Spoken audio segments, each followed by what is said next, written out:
শেষ ঠিকানা যদি ৩.৫ হাত মাটিই হয়, তাহলে কিসের এত ক্ষমতার দাপট?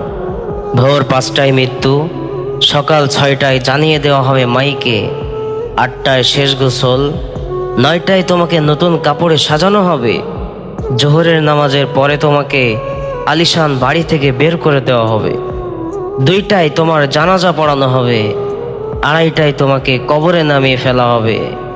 মাটি দেওয়া শেষ হয়ে গেলে কেউ তোমার জন্য দোয়া করবে, কেউ তোমার কাছ থেকে চলেও আসবে। এই তো জীবনের শেষ আয়োজন। তো কিসের এত অহংকার, কিসের এত ক্ষমতার দাপট? হ্যাঁ, ক্ষমতা কারোর জন্য চিরস্থায়ী নয়। অন্যায়ভাবে কাউকে ঠকালে একদিন নিজেকেও ঠকতে হবে, এটাই বাস্তবতা। ভোরের সূর্যোদয়ের আলোতে যেমন পৃথিবী আলোকিত হয়, সন্ধ্যার সূর্যাস্তে তা আবার হারিয়ে যায়। অসত্য দিয়ে সত্যকে কখনো ঢেকে রাখা যায় না। এটাই তো পৃথিবী, এটাই তো পৃথিবীর মূলনীতি।